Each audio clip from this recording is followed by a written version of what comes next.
मेष लगन के बारे में जानकारी दूंगा। पीछे मैंने जितने भी वीडियो बनाए हैं आपको उसमें मेष राशि के बारे में, वृष राशि के बारे में, ये 12 राशि होती हैं, 12 राशियों के बारे में मैंने आपको बताया है। आज से हमारा अध्याय शुरू हो रहा है लगन का। आज मैं आपको बताता हूँ कि मेष लगन पहला भाव होता है जन्म कुंडली में, जिसको हम तन भाव भी कहते हैं। उससे अपने शरीर के बारे में, अपने मस्तिष्क के बारे में विचार किया जाता है। तो काल पुरुष की जो कुंडली है उसमें जो पहला भाव है वो पहला भाव मेष राशि होती है। इसका जो स्वरूप है वो मेढ़ा जैसा होता है, जैसे भेड़ होती है, जो भेड़ का जो मेल होता है वो मेढ़ा होता है। तो इसका जो स्वरूप है वो मेढ़ा जैसा होता है और इसका जो विस्तार है वो जन्म कुंडली, हमारे जो काल सर्प काल पुरुष की जो कुंडली है उसमें 0 से लेकर के 30 अंश तक होता है।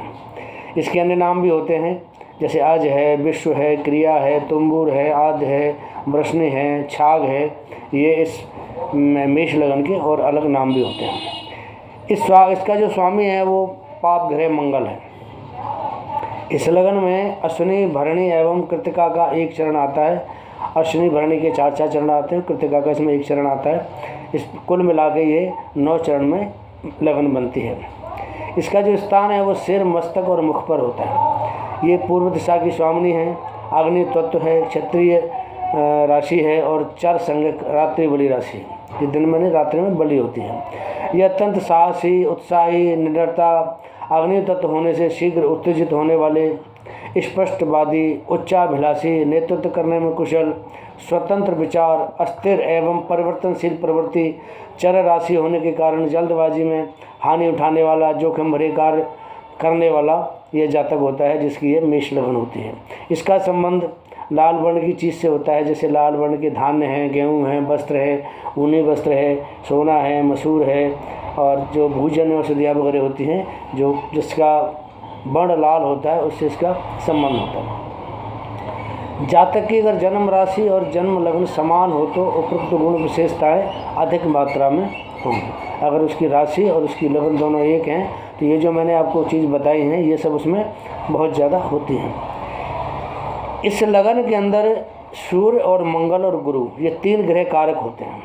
ये ध्यान देने वाली बात है कि इसमें सूर्य, मंगल, गुरु और साथ में चंद्रमा भी कारक होता है, लेकिन चंद्रमा जिसके साथ बैठता है उसके हिसाब से फल देता है। लेकिन सूर्य, मंगल, गुरु और चंद्र, ये चारों ग्रह कारक होते हैं। सूर्य पंचमेश बनता है, मंगल लग्नेश और अष्टमेश बनता है और बृहस्पति भाग्येश और बेश बनता है। इसमें जो बुध है और शुक्र है वो इस लगन में अशुभ फल देते हैं, बहुत बढ़िया फल नहीं देते क्योंकि ये मंगल के मित्र नहीं हैं। गुरु और शनि की अगर ये युति हो या इनका कोई दृष्टि संबंध हो तो ये शुभ फल नहीं देते हैं। शुक्र जो है 2 मार्ग स्थानों का स्वामी है, धनेश बनता है और सप्तमेश बनता है और प्रबल मार्केश भी है, लेकिन ये अपनी दशांतर दशा में मार्ग अकेला नहीं बनता। ये इस ग्रह के साथ इसका दृष्टि संबंध हो, जिस ग्रह के साथ युति हो इसकी, तो उसकी शुक्र की महादशा और उस ग्रह की अंतर्दशा में ये मार्ग बनता है। इसमें चंद्र, राहु, केतु, शनि, अन्य ग्रहों के योग से शुभाशुभ फल मिल जाते हैं। सूर्य के बारे में बात करते हैं। सूर्य इस लगन में पंचमेश बनता है, जो त्रिकोण भी है, पंचम भाव, त्रिकोण का स्वामी भी है ये, और ये पुत्र भाव का अधिपति भी है। दूसरा इसमें चंद्रमा होता है, जो चंद्रदेव हैं हमारे, जो चतुर्थेश हैं, इसको सुखेश भी कहते हैं, केंद्रेश भी कहते हैं, और ये माता का कारक ग्रह होता है और माता का कारक स्थान चतुर्थेश भी होता है। मंगल देव हैं, इसमें लग्नेश और अष्टमेश बनते हैं। लग्नेश त्रिकोण और केंद्र में आता है और अष्टमेश एक अच्छा भाव नहीं कहते, लेकिन फिर भी इनको अष्टमेश का दोष नहीं लगता है क्योंकि साथ में लग्नेश भी हैं। बुध महाराज इसमें तृतीयेश बनते हैं, जो पराक्रम का भाव है। षष्ठेश बनते हैं, जो शत्रुस्थान का भाव है। तो इन दोनों के स्वामी हैं, इसलिए ये इसमें ज़्यादा बढ़िया नहीं है। गुरु भाग्येश और बेश, भाग्येश का मतलब धर्म का स्वामी और बेश का मतलब खर्चे का स्वामी। तो जब भाग्य का स्वामी बनता है तो ये मिले जुले फल देता है।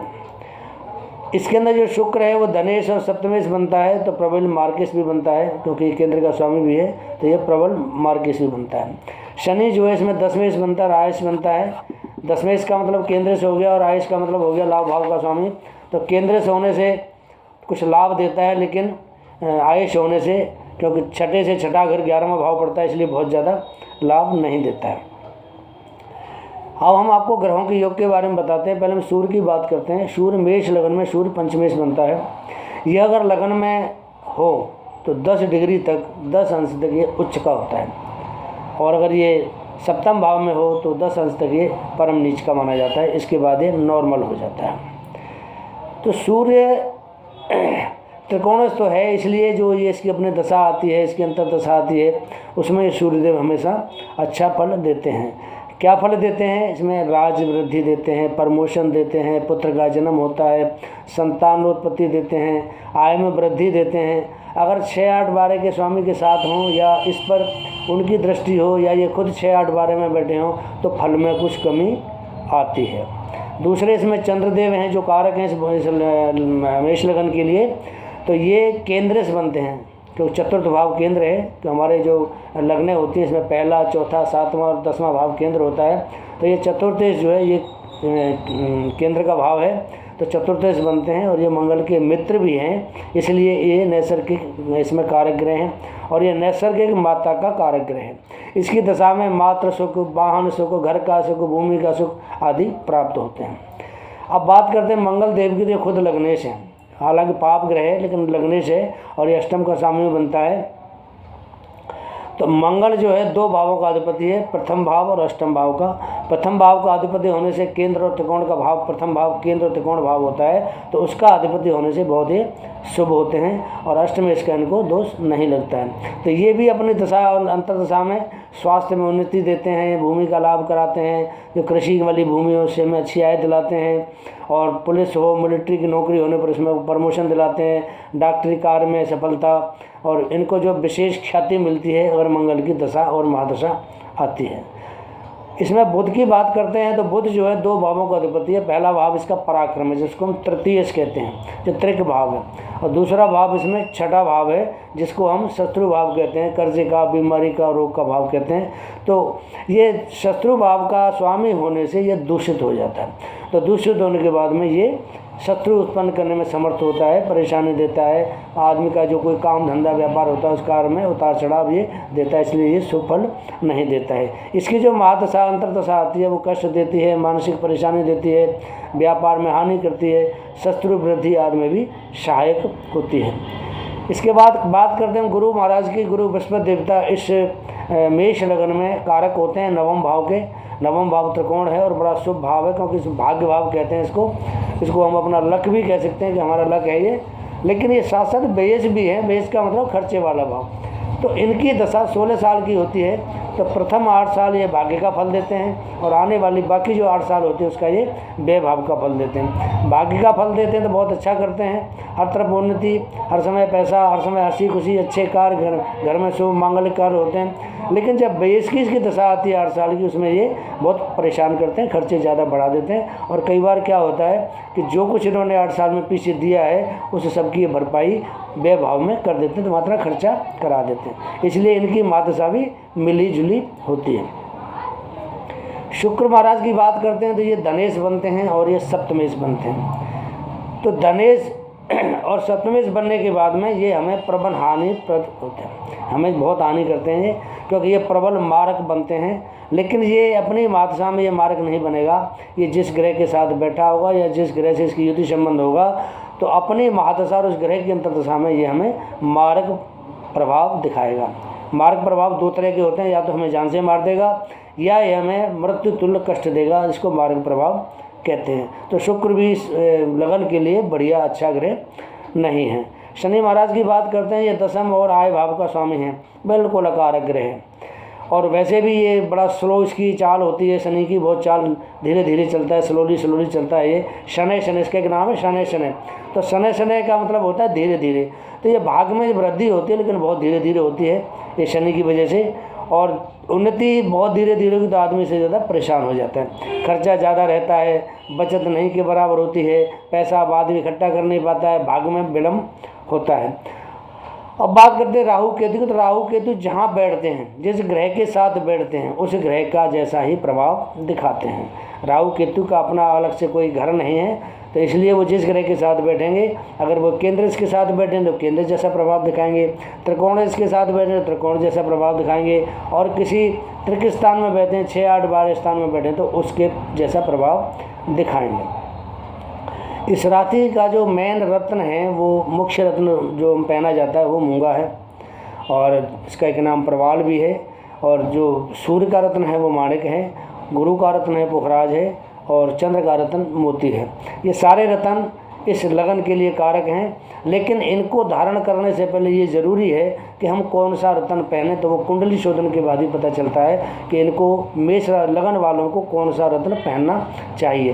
कारक हैं, ठीक है, लगन ये रत्न बनते भी इनके लिए ठीक है, लेकिन वो जो ग्रह कहाँ बैठा है, हमें उसका फल कब चाहिए, कब वो हमें फल देगा, तो उसके हिसाब से इनके रत्न धारण किए जाते हैं। बाकी ये है कि मेष लगन का स्वामी मंगल है, इसका आप मूंगा पूरी ज़िंदगी पहन सकते हैं, इससे कोई दिक्कत आपको नहीं होगी। मित्रों, ये मेष लगन का आज हमने विश्लेषण किया है। तो ये हमारी जो काल पुरुष की कुंडली है, उसमें पहले भाव में मेष राशि, मेष लगन आती है। तो आज हमने मेष लगन का जो विश्लेषण किया है, आपको कैसा लगा? हमारा जो चैनल है ज्योतिष सेवा आपके द्वार, यूट्यूब चैनल है हमारा, ये ज्योतिष सेवा आपके द्वार। हमने इसमें बहुत सारे वीडियो पहले भी डाले, इस पूरी राशियों का हमने विवरण किया है, पूजा पाठ का वर्णन किया है, धर्म से संबंधित बहुत सारे वीडियो हमने इसमें डाले हुए हैं।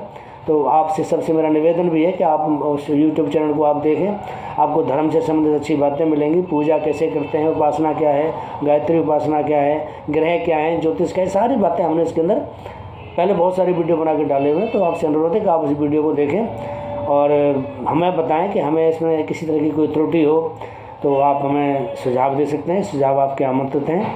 और जहाँ इस वीडियो में जहाँ आप देख रहे हैं उसके नीचे मेरा फ़ोन नंबर होता है, तो आप कभी भी चाहे मुझसे बात कर सकते हैं। हमारे चैनल का नाम ध्यान रखें, ज्योतिष सेवा आपके द्वार, आपकी सेवा में। मैं महेश पाठक, दिल्ली से। और ये छोटा सा मैंने आपके लिए विश्लेषण किया है, इसमें कोई त्रुटि हो तो उसके लिए मैं क्षमा भी चाहता हूँ। और मैं चाहता हूँ कि जो ज्ञानी जन हैं, जो विद्वान हैं, हमारे जो ब्राह्मण भाई हैं, विद्य ज्योतिषाचार्य हैं, अगर इसमें कहीं कोई त्रुटि हो तो वो मुझे फ़ोन करके संबोधित कर सकते हैं, कमेंट में मुझे बता सकते हैं। और मैं चाहता हूँ कि मेरे इस प्रोग्राम को आप लाइक करें, मुझे कमेंट भी करें, और साथ में इस प्रोग्राम को सब्सक्राइब भी करें, ताकि आपको मेरा आने वाला वीडियो जो आपको बहुत जल्दी प्राप्त हो। इसके साथ ही मैं आपको नंबर इसमें नीचे लिख रहा हूँ, कोई अगर त्रुटि हो तो आप मुझे फ़ोन करके और मुझे आप अपने सुझाव दे सकते हैं। इसके साथ ही जय जय श्री राधे, जय जय श्री राधे।